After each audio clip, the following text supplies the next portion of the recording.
Ya he titulado el mensaje Denominación de origen. ¿Sabéis lo que es la denominación de origen? ¿Alguien que pueda compartir, que sepa lo que es eso? Sobre los alimentos, por ejemplo, ¿no? Sí, tiene que ver mucho con los alimentos. Ujú. Un origen establecido en un sitio, Sí, digamos. sí, sí, sí, sí. Es una garantía, porque viene con el simbolito, que si los ves en los alimentos, pues pone DO, denominación de origen, y bueno, es una garantía de que los alimentos vienen de un lugar específico, pero tiene, digamos que es un poco una garantía de de poder saber que eso que estamos consumiendo o eso que estamos comprando viene, no solamente viene de un lugar específico, sino que prácticamente se ha producido todo en ese lugar en específico. Yo he ido en lugares que están cerca, o que no están muy cerca, pero en el entorno de Nápoles, por ejemplo. Y hay bares en donde te pone un cartelito que dice, aquí se prepara el café con agua de Nápoles.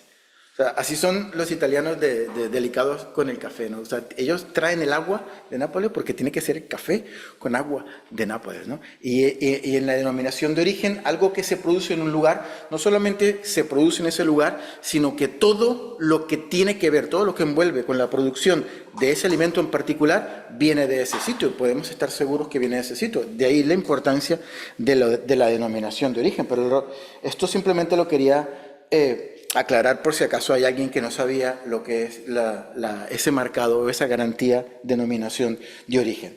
Pero para ir al mensaje, hay un episodio milagroso en la vida de Jesús, en los evangelios, que es relevante, probablemente la mayor relevancia lo tiene porque fue el primer milagro que obró Jesús. El primer milagro, o por lo menos el primer milagro registrado en los evangelios, ¿no? Desde luego, como milagro, no tiene ese alcance que hubiese podido tener, o esas implicaciones, o esa trascendencia, ¿no? Por ejemplo, que tuvo la resurrección de Lázaro, que es la resurrección de un muerto, ¿no? O la resurrección de la hija de Jairo, o la sanidad del siervo del centurión, que lo hizo pues a distancia, ¿no? O la multiplicación de los panes y los peces, ¿no? Que dio de comer el Señor Jesús a más de 5.000 personas con tan solo pues, unos panes y unos peces, ¿no? La curación de los ciegos, la curación de los leprosos, la curación de algún paralítico de nacimiento, ¿no? Y tampoco pues es un milagro que tiene, digamos, ese carácter portentoso como podría ser que Jesús detuvo o la tempestad, ¿no? Calmó los vientos, calmó la tormenta, o que caminó sobre el mar, ¿no? No tiene pues esa apoteosidad o ese carácter portentoso, ¿no? Tal vez la pesca milagrosa, ¿no? No habían pescado en toda la noche y el Señor les dice, tira para allá y tira de la red y saca pues un montón de peces, ¿no? O cuando se transfiguró y se transformó y se glorificó y apareció en un monte con Elías y con Moisés, ¿no? No tiene pues tal vez ese carácter portentoso, ¿no? Seguramente ya muchos de vosotros sabéis de qué milagro estoy hablando, ¿no? Estoy hablando de la conversión del agua en vino en las bodas de Caná, en Caná de Galilea. Y ese es conocido como el primer milagro de Jesús, ¿no? Y aunque es algo curioso, vuelvo y repito, algo bonito, algo pues creativo también, porque tiene mucho de creativo, y sobre todo pues un detalle bonito en el contexto en el que se encontraba Jesús. Se encontraba en unas bodas, se había acabado el vino y pues Jesús tuvo ese detalle de convertir el agua en vino, cosa que seguramente hizo muy felices a los novios o a los padres del novio, que era el que se encargaba de hacer pues, o de pagar toda la boda cuando se acabó el vino.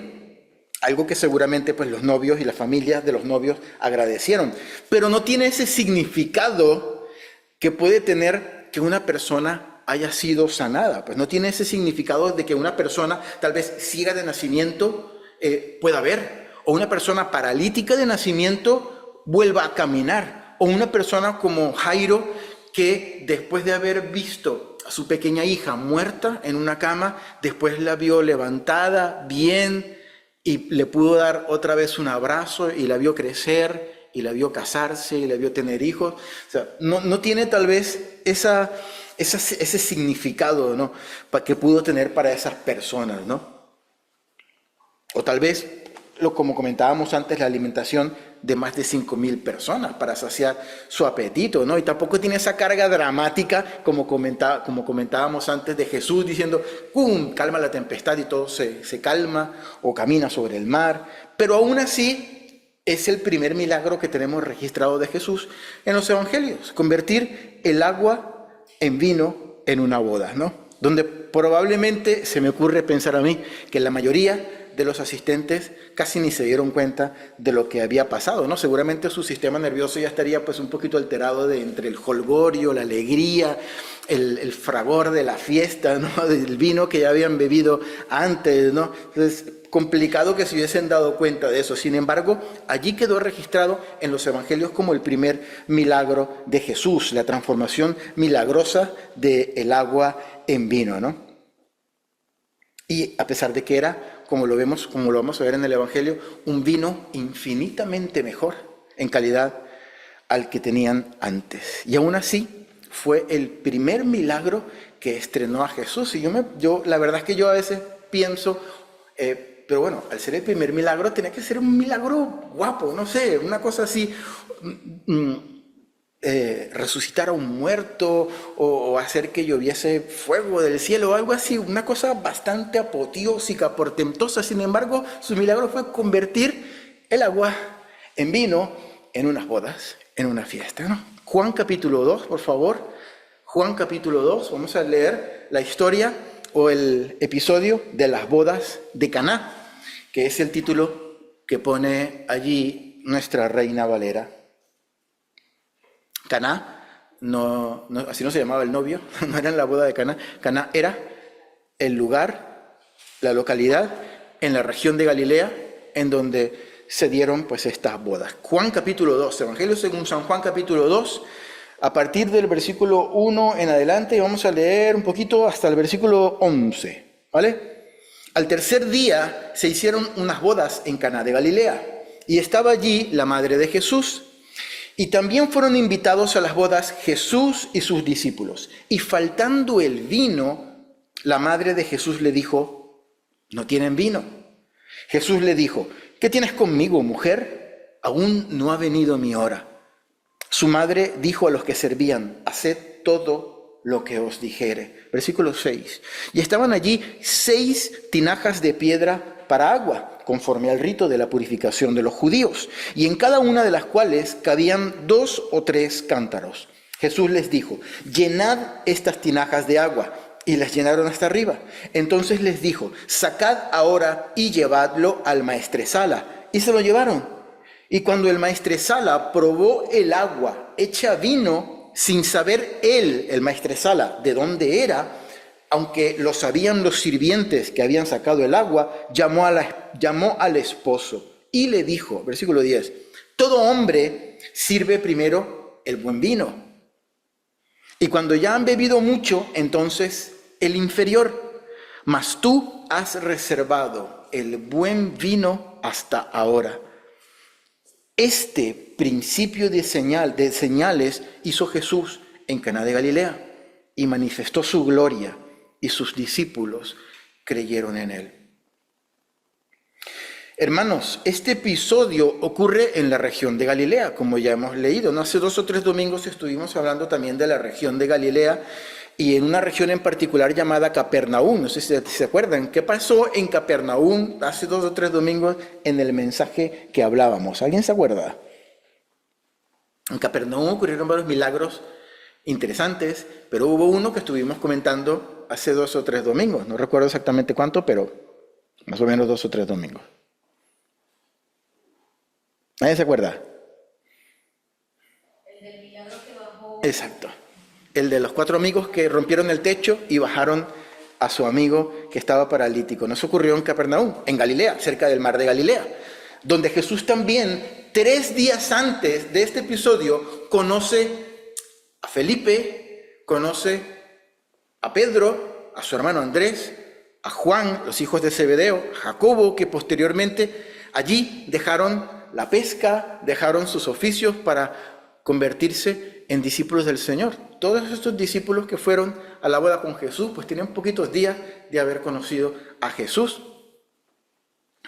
Y esto ocurrió en Galilea, pues en la zona geográficamente llamada Galilea, en una localidad llamada Caná. En Caná no hay mucho consenso de los estudiosos dónde se encontraba este lugar. Sabemos dónde estaba Capernaum, dónde estaba en Nazaret, de donde era Jesús, que también era Galilea. Jesús es el maestro de Galilea, por eso le llaman así. Pero no sabemos exactamente dónde quedaba Caná. Hay algunas especulaciones, pero exactamente pues no lo sabemos. Sin embargo, esto ocurre allí en Caná de Galilea y como comentaba, 3 días antes Jesús había estado paseando por la región y 3 días después de conocer a Felipe, de conocer a Pedro, de conocer a Juan, se celebran unas bodas en este lugar en Caná de Galilea y fueron invitados Jesús y su madre que estaba allí, que había venido. Probablemente la madre de Jesús, la familia de Jesús tenía algún tipo de conexión con esta gente allí, pues eran primos o algún tipo de parentesco lejano, ¿no? Y pues ya la madre había venido con tiempo y Jesús, que había llegado pues unos 3 días antes, también fue invitado con sus discípulos a las bodas, ¿no? En este pasaje no se menciona a José, el padre de Jesús. Muchos dicen que probablemente ya había muerto, ya había fallecido, ¿no? Y en las bodas en este tiempo eran eventos multitudinarios, comunitarios también, muy importantes. No era que cada quien recibía pues una invitación. Cuando se casaba alguien, lo sabía todo el pueblo y prácticamente todo el pueblo iba para las bodas. Así que pues no es raro que haya sido invitado Jesús con sus nuevos amigos y su madre, que habían ido pues allí a disfrutar de la celebración de estas bodas, ¿no? Y en el versículo 3 nos narra un hecho bastante dramático, ¿no? Bastante crítico para una celebración. Se acabó el vino. No sabemos en qué punto de la boda se acabó el vino. Las bodas en ese tiempo, para los que no lo saben, no eran como las bodas de ahora que duraban pues 3-4 horas, ¿no? Y ya pues cada quien para su casa. Las bodas duraban de 5 a 7 días. Allí celebrando pues todo el tiempo, imagínate, eran más o menos largas. Yo me acuerdo una vez, bueno, varias veces, aquí no me ha pasado nunca en España, pero en Italia he ido a bodas que llego por la mañana y son las 10 de la noche y estoy todavía con las piernas metidas debajo de la mesa comiendo. Yo veo así el menú, 11, 12 platos, 13 platos, más el postre. ¿Qué es esto? Cada media hora te traen una cosa y la gente sale para la calle y regresa y sigue comiendo. Pues una cosa impresionante que tú dices, yo no quiero saber más nada de bodas ni de matrimonio por un montón de tiempo, de la cantidad de comida. Los chavales bromeaban y que decían que nos vamos a comer unos espaguetis y esa hora después de lo lleno que estaban, ¿no? Pero eso eran las bodas. Y cuando alguien escucha este pasaje, no sé si a ti te ha pasado alguna vez, pero cuando alguien escucha esto y lees, tú dices, bueno, se acabó el alcohol, se acabó el jolgorio, se acabó la alegría, se acabó la tal y bueno, pues prácticamente se acabó la fiesta. Pero el vino, tenemos que recordar, hermanos, que el vino no era solamente el alcohol, ¿no?, que nosotros concebimos hoy en día. El vino era la bebida, lo que se bebía no solo para disfrutar y para estar alegre, sino también para comer. Era incluso más importante y más común que el agua. El agua tenía la particularidad de que era complicada de encontrar, había que ir a los pozos a sacar el agua también había que compartirla con los animales que tenían que comer agua y que daban leche y que daban carne y que también servía para los cultivos, pero el vino se producía, era fácil de almacenar, de hecho se volvía mejor la bebida mientras más tiempo pasaba almacenado, y era pues la bebida que se utilizaba para las comidas, ¿no? Y se había acabado el vino. Imagínate en la boda, digamos, imagínate que el banquete era pavo y ha quedado muy seco el pavo. ¿Con qué pasamos el pavo si no hay ninguna bebida? Se nos atraganta el bendito pavo que está muy seco, ¿no? Y eso era lo que había pasado en la boda, se había acabado el vino. Hoy en día tenemos varias botellas de agua. Yo en casa tengo varias botellas de agua mineral allí metidas, pero en ese tiempo pues no había ese tipo de cosas, ¿no? La bebida era el vino, y si se había acabado la bebida, es muy probable que corría el riesgo de que la boda pues se terminara prematuramente, ¿no? Imagínate escuchar a la novia pues decir cosas como, bueno, qué tal tu fiesta de boda? Bueno, solamente duró 4 días porque se acabó el vino. No. Pero bueno, versículo 3. Y faltando el vino, la madre de Jesús le dijo, no tienen vino. Jesús le dijo, ¿qué tienes conmigo, mujer? Aún no ha venido mi hora. Desde luego este es un diálogo bastante curioso entre Jesús y María, ¿no? Yo creo que aquí de estas palabras se ha hablado muchísimo, pero muchísimo, ¿no? Pero yo creo que nos hace falta mucho contexto para poder entender mucho elemento de la narrativa bíblica, para poder entender un poco la dinámica que ocurrió en ese momento entre María y entre Jesús. Me da la impresión, a mí, Rocco, me da la impresión de que María se dirige a Jesús esperando que Jesús haga algo. ¡Ey! No tienen vino. No es descabellado pensar, aunque el ministerio de Jesús no había empezado públicamente, con milagros y con enseñanzas, no es descabellado pensar, y esto es especulación, pero no es descabellado pensarlo, que María ya había sido testigo de algunos milagros domésticos allí por parte de Jesús. Un obrar sobrenatural de su hijo, ¿no? Imagínate, quizá algún día pues a María le provocó tomarse un café con leche o hacer una tarta que requería leche y no había leche. Entonces Jesús le dice, María, mamá, coge la tinaja y échala allí, que coja la tinaja y lo eche. Y pues cogiéndola, la llenó de agua y cogiendo la tinaja pues echó leche, la mejor leche del mundo, leche de calidad de las vacas Holstein que están paciendo allí en los prados de Suiza, alto tenor proteico, alto tenor graso, maravillosa, la mejor leche del mundo. Y María probablemente se acordó de eso y sabía lo que su hijo podía hacer, sabía lo que Jesús que estaba allí a su lado podía hacer, y le pegó un codazo y le dijo, no tienen vino. Es lo que a mí me transmite esas palabras de María. ¿Te acuerdas de lo de la leche? Haz eso que tú sabes hacer, haz lo tuyo, ¿no? Tú lo sabes, tú puedes hacerlo. No vayan a decir, por favor, que el pastor vino y dijo que Jesús convirtió el agua en leche en su casa. Es una ilustración que estoy poniendo. Probablemente algo de eso ocurrió alguna vez. Lo cierto es que María sabía lo que podía hacer el Señor Jesús, ¿no? Y la respuesta que Jesús les da es bastante curiosa, que leemos en nuestras Biblias. En nuestra Reina Valera leemos, ¿qué tienes conmigo, mujer? Desde luego, pues es una salida un poquito curiosa, ¿no? La respuesta literal, si nos vamos al griego, es algo así. ¿Y a ti y a mí qué? Eso es lo que dice Jesús realmente. ¿Y a ti y a mí qué? O sea, no tienen vino. ¿Y qué tiene que ver eso con nosotros? Más o menos. La Nueva Traducción Viviente dice, apreciada mujer, ese no es nuestro problema. Jesús no se dirige a María como mamá, como su madre, sino como mujer. Esa era una palabra que utilizaban en aquel tiempo en aquella cultura de manera pues respetuosa. Dirigirse a las mujeres le decían mujer. Pero es curioso que Jesús no se dirige a ella como madre. Esta conversación entre María y Jesús ha sido debate por años, por siglos, entre protestantes y católicos romanos. Si alguien tiene un trasfondo católico romano, se va a dar cuenta que el católico romano siempre en su afán, porque tiene esa cosita siempre de exaltar a María, sostiene que es María la que intercede por Jesús para que convierta el agua, para que obre un milagro, ¿no? Pero el protestante hace una interpretación que es completamente diferente. Para el protestante es casi todo lo contrario. Es un indicativo que Jesús le dice a María con palabras gentiles y respetuosas, tú no tienes que decirme lo que yo tengo que hacer, ni es mi hora para hacerlo.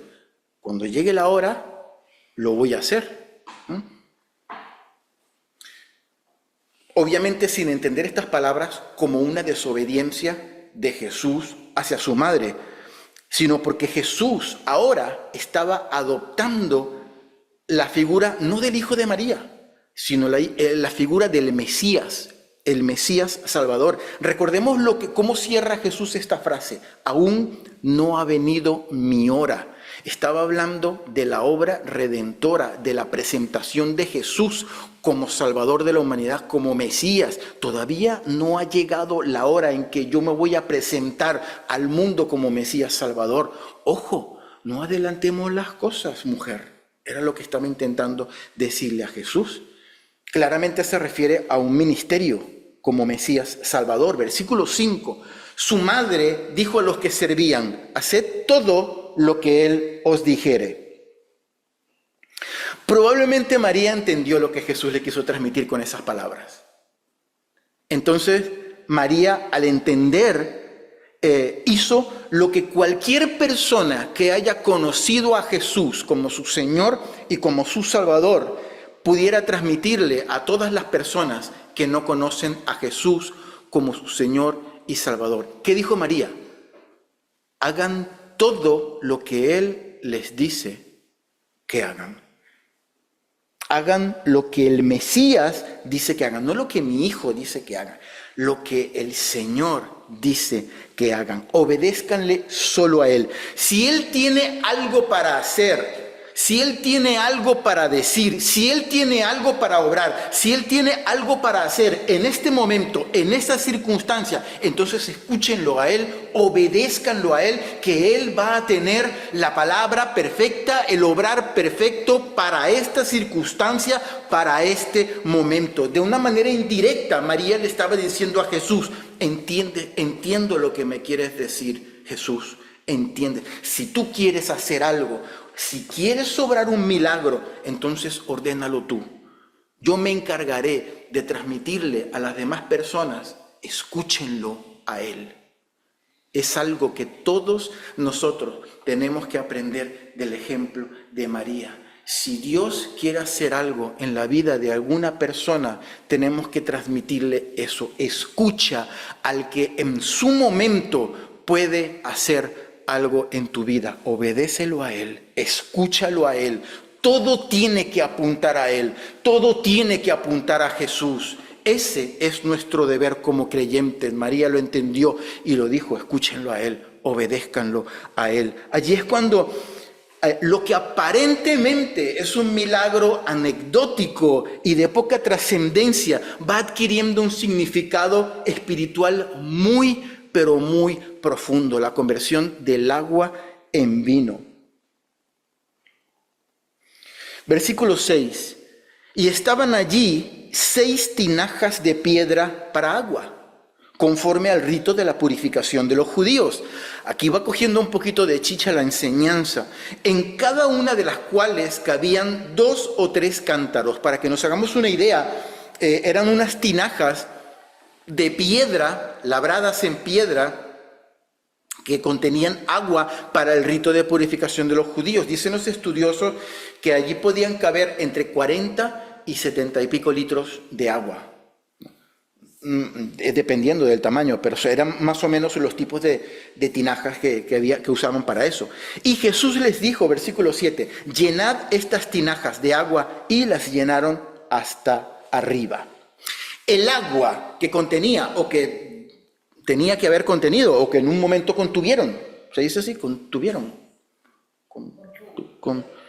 contuvo, me falla ahí el pluscuamperfecto, que en su momento tenían, pues esas tinajas eran para la tradición del rito judío de la purificación. Formaba parte de los mandatos, o más bien formaba parte no de los mandatos divinos, sino de las tradiciones humanas. Dios a los israelitas le habían dado los mandamientos, la ley de Moisés, pero los israelitas como pueblo étnico no solamente habían recibido esos preceptos: no matarás, no dirás falso testimonio, todos los 10 mandamientos y todas las leyes que nosotros conocemos, pero a pesar de eso, ellos añadieron unas tradiciones y unos preceptos a la ley de Moisés y lo metieron todo junto en el mismo paquete.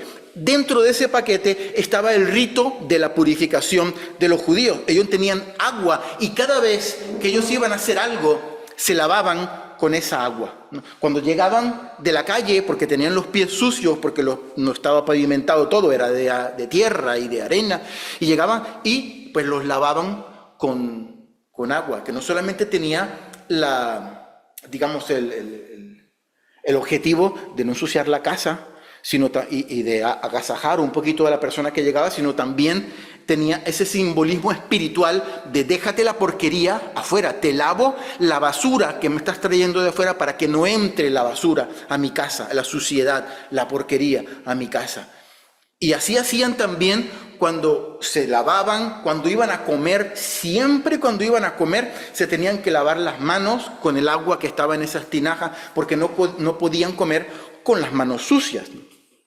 Y era algo que formaba parte ya de la tradición de los judíos, ¿no? En Mateo capítulo 15, no lo vamos a buscar, pero lo voy a recordar, tenemos un ejemplo en donde los escribas y los fariseos le dicen: Jesús, maestro. Él ya estaba consolidado como un maestro y sus discípulos se estaban comiendo allí, sentados en el banquito, unos bocadillos allí súper ricos. Y Jesús, y los escribas y los fariseos le llamaron a capítulo a Jesús y le dijeron: Jesús, tú eres el maestro, tú eres el rabí y tú eres el líder de tu grupo. ¿Cómo es posible que tú predicas la palabra de Dios, pero estos que son tus discípulos no se lavan las manos conforme al rito de Moisés antes de comerse el pan? Se están comiendo el pan con las manos sucias, asquerosas. Están trayendo suciedad a su cuerpo. Y allí es donde Jesús les increpa a los escribas y a los fariseos y les dice: ustedes se la pasan señalando esas tradiciones que son humanas, esas tradiciones que se inventaron ustedes con el tiempo, y las están mezclando con las cosas de Dios, y se preocupan por lavarse las manos antes de comer, pero no se preocupan por las cosas sucias que hay en su corazón. Y allí es donde les dice Jesús: lo que contamina no es lo que entra, porque lo que entra va a la letrina. Lo que contamina es lo que sale, porque lo que sale es lo que tienes de cochinada dentro de tu corazón. Y allí es donde les está diciendo: ojo, que invalidáis el mandamiento bueno por culpa de estas tradiciones. No quiere decir que muchos de estos ritos estaban bien. Lavarse las manos antes de comer es más que recomendable, ¿no? Porque nos ensuciamos las manos. Y esto pues está bien, pero ellos, los escribas y los fariseos, le habían otorgado un significado religioso, incluso retorcido, porque le estaban dando importancia a esas cosas y se estaban olvidando de las verdaderas cosas espirituales, ¿no? De lavarse y purificar su corazón.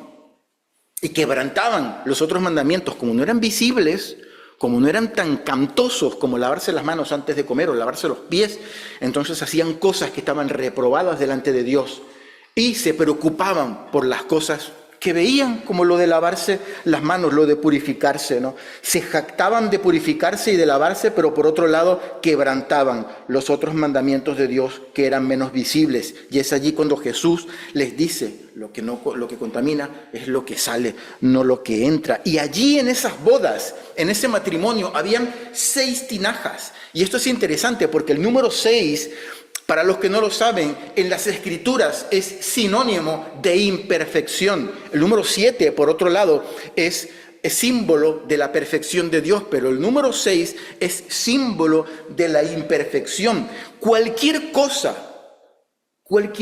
que el mundo nos ofrece, según sus valores, según su normativa, según su criterio, según su manera de ver, para mejorar nuestras vidas, para ser mejores personas, se queda, queridos hermanos, en un rito imperfecto, porque no se compara con lo que Dios es capaz de hacer en nuestras vidas. Ciertamente, lavarse las manos para la purificación antes de comer, pues está muy bien. Sí, me lavo las manos. Pero hay cosas muchísimo más trascendentales que Dios puede hacer en la vida del hombre, y eso de lavarse las manos se queda prácticamente en nada. Vamos a buscar rápidamente Juan 8:36. Alguien que lea Juan 8:36, por favor.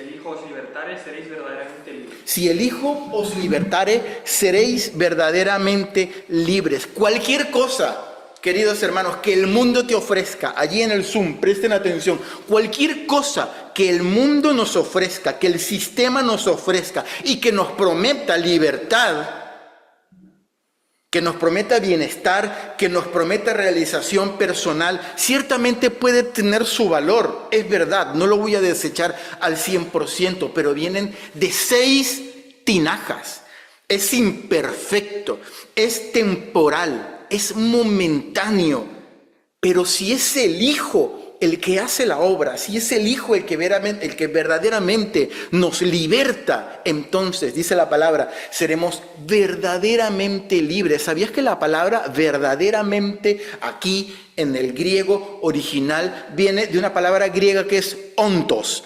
Ontos viene de on, que es una forma verbal del verbo ser.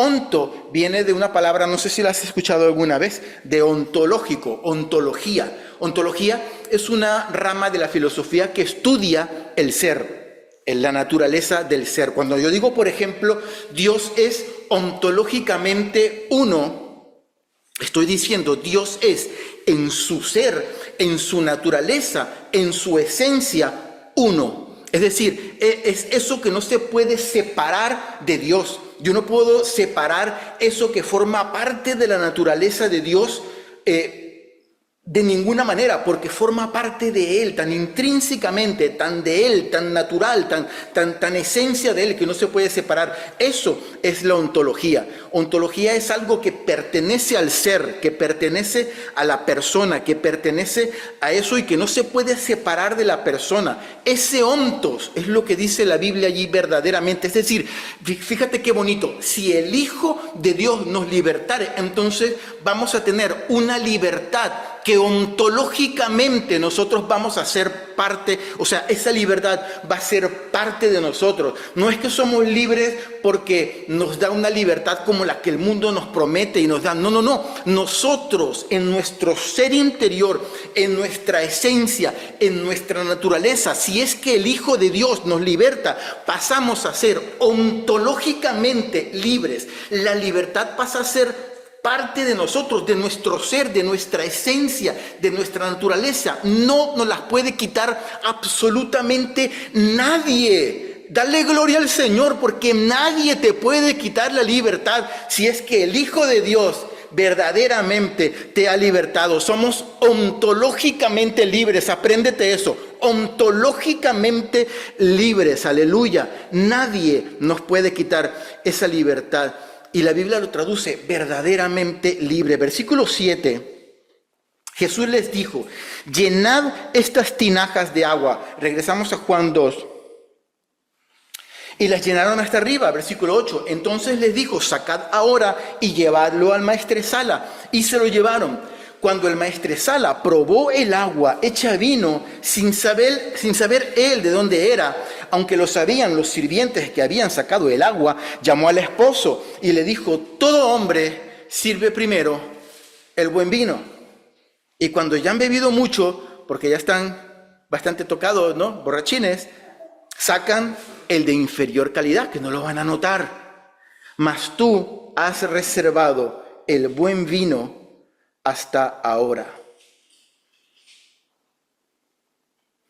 Lo que probablemente para muchos fue una ronda de vino, tal vez de mejor calidad, en realidad Jesús le estaba transmitiendo a sus discípulos y a todos aquellos quienes iban a leer la palabra del Señor, porque iba a quedar plasmado en el Evangelio según San Juan, que el segundo pacto, había un pacto primero, el pacto de Dios con la ley, los profetas, pero estaba a punto de cambiar todo. Se iba a activar un segundo pacto, producto del sacrificio de Jesús, producto de la gracia, producto del perdón de Jesús allí en la cruz del Calvario.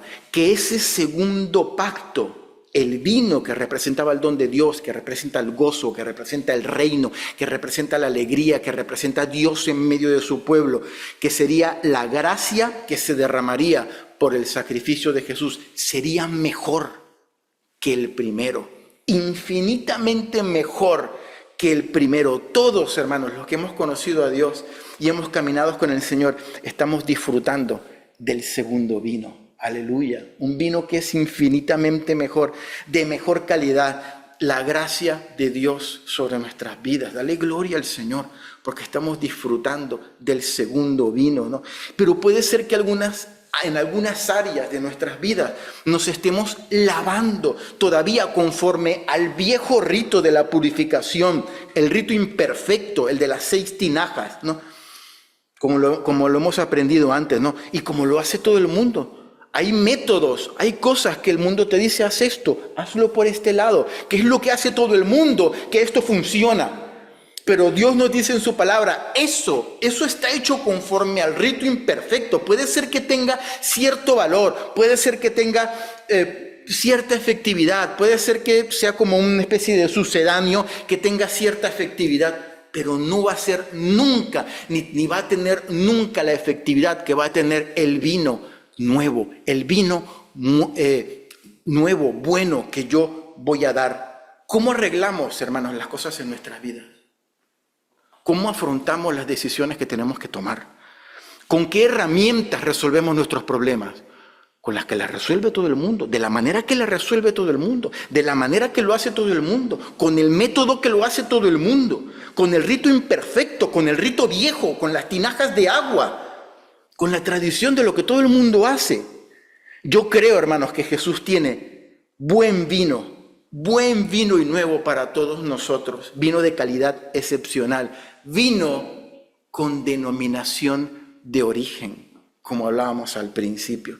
Cuando vemos algo que dice denominación de origen, es algo que sabemos de dónde proviene. ¿Sabes? Si ves algún producto que viene de Valencia, fíjate, así es la denominación de origen. Si ves algún producto que dice denominación de origen de Valencia, quiere decir que ese producto ha sido cultivado en tierras valencianas, ha sido abonado con compost y con vitaminas y con minerales provenientes de Valencia, ha sido regado con aguas de Valencia, ha sido cosechado por personas que viven en Valencia, ha recibido el sol, entre comillas, de Valencia, ha recibido el aire de Valencia, ha recibido también el smog y la contaminación de Valencia, pero todo forma parte de todo. Ha sido cuidado, ha sido cultivado por personas de Valencia, ha sido cosechado por personas de Valencia con métodos valencianos y ha sido envasado en Valencia con productos y con envases producidos en Valencia. Por eso se llama denominación de origen, y cuando lo compramos podemos decir, todo lo que aquí se ha producido se paga para que todo regrese a Valencia y no solamente habla de la garantía de calidad, sino que también mueve la economía de ese territorio, de esa región. Dios tiene para nosotros vino bueno, vino con denominación de origen celestial, que viene del reino de los cielos, que ha sido producido allí, que ha sido cosechado allí, que no tiene ni un producto, que no tiene ni un gramo de nada de otro lugar, que no es que la uva viene de esta región, que no es que el agua viene de otra región, que no es que el azúcar que le ponen viene de otra región, que el corrector de acidez de otra región. No. Todo ha sido cosechado en el reino de los cielos. Por eso es que es un vino bueno, un vino nuevo, un vino que tiene todas las propiedades maravillosas que cualquier cosa que viene de Dios puede tener. Vino nuevo, vino bueno, vino con denominación de origen, vino que viene de parte de Dios. Versículo 11, con esto cerramos. Este es el principio de señales que hizo Jesús en Caná de Galilea y manifestó su gloria. Para esto Dios hace los milagros. Lo hizo en las bodas de Caná, lo hizo cuando resucitó a Lázaro, a la hija de Jairo, cuando salvó al siervo del centurión, cuando caminó sobre el mar, cuando paró la tempestad, para manifestar su gloria, como lo hizo contigo y como lo hizo conmigo. Y sus discípulos creyeron en él. Amén. Te falta vino nuevo, te falta vino bueno en algún área de tu vida. ¿Por qué no vamos a orar y se lo pedimos al Señor? Señor, yo quiero que en esta área de mi vida, quiero que tu vino el vino bueno, el vino segundo, que es muchísimo mejor que el primero, porque tiene denominación de origen celestial, llene esa parte de mi vida. Necesito tomar esta decisión, no conforme al rito anterior, sino conforme a lo tuyo, al vino tuyo, al vino nuevo. Yo quiero que llenarme de ese vino que tiene denominación de origen celestial. Quiero disfrutar de lo que viene de ti. Quiero tomar decisiones que venga de ti. Quiero quitarme tal vez esta cosa de mi vida que me está afectando, este pecado que me está separando de ti, y llenarlo del vino bueno, del vino nuevo que viene de ti. Amén. Vamos a orar. Señor, te doy gracias por tu palabra. Te doy gracias, maravilloso Dios, por tu amor, por tu misericordia. Te doy gracias porque el vino bueno tú lo reservaste para el final, Señor. Lo primero, Señor, lo que pudimos haber vivido en gran parte de nuestra vida, Señor, allí se quedó. Hacíamos las cosas a la manera del mundo, a la manera de la tradición, a la manera del rito que todo el mundo hace, pero ahora, Señor, hemos probado el vino bueno, Señor, el vino tuyo, el vino con denominación de origen celestial, Señor, y queremos que todo en nuestra vida, Señor, esté saturado de ese vino tuyo. Queremos llenarnos, Señor, como tú mandaste esas tinajas de agua para que tú las conviertas en ese vino bueno, en ese vino segundo, en ese vino del segundo pacto, en ese vino que es mejor que el primero, Señor, y que podemos disfrutar de ese vino, maravilloso Dios. Te pido, Señor, Padre Santo, en todas las partes, en todas las áreas de nuestra vida donde necesitamos este vino, Señor, que tú puedas glorificarte, que tú puedas exaltarte, que podamos ser partícipes de ese vino, Señor, que tú, maravilloso Dios, has reservado para el final, Señor. Gracias.